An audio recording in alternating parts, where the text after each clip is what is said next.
Friends, நம்ம பூரிக்கு ஒரு சன்னா மசாலா பண்ணலாம். வெங்காயம் ஒரு 2, தக்காளி ஒரு 3 சின்னதாக, ஒரு 4 முந்திரி எல்லாத்தையும் நல்லா வதக்கிக்கலாம். சன்னா மசாலா தாளிச்சிடலாம்.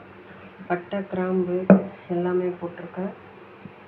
நல்லா பொரிஞ்சு வரட்டும். இஞ்சி பூண்டு பேஸ்ட்டு, வெங்காயம் எல்லாமே போட்டு வதக்கணும் நல்லா.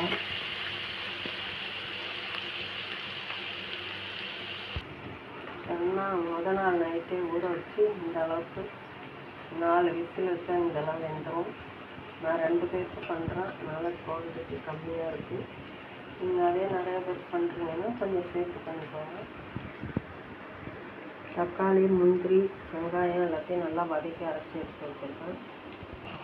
இந்த அளவுக்கு நல்லா மசாலா பச்சை வாசனை போன பிறகு மஞ்சள் பொடி கொஞ்சமாக, மிளகாப்பொடி சுமார் கொஞ்சமாக, மசாலா இந்த அளவுக்கு போட்டுடலாம். நல்லா பச்சை வாசனை இந்த அளவுக்கு கழுவி உப்பு போட்டுக்கிறேன். நம்ம சன்னா வேக வச்சுருக்கோம்ல, அது போட்டுக்கலாம்.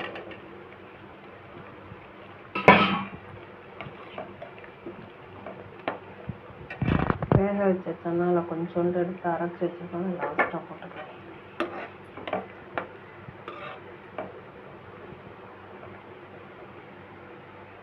நல்லா கொதிக்கிட்டோம்.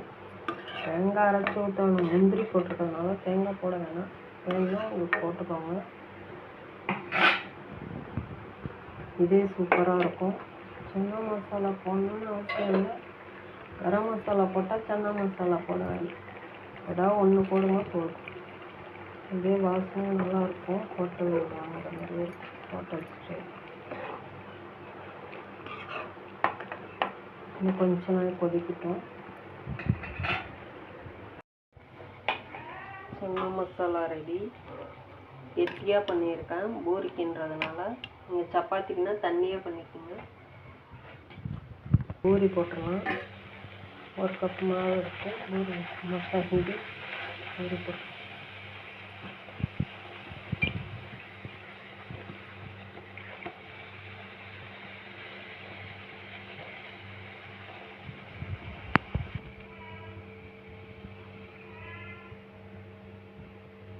நல்லா உப்பி வருது பாருங்கள். ரவா எதுவுமே போட மாட்டோம், வெறும் கோதுமை மாவு தான்.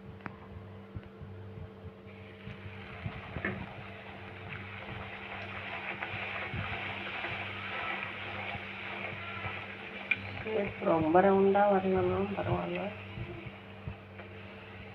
டேஸ்ட் நல்லாயிருக்கும்.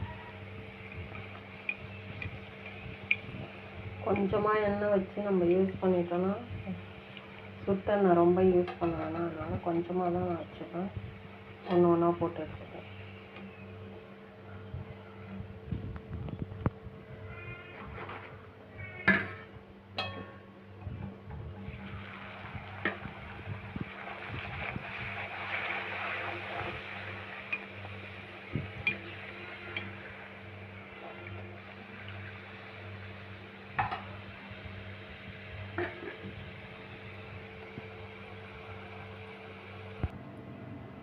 Hotel style puri chana masala ready.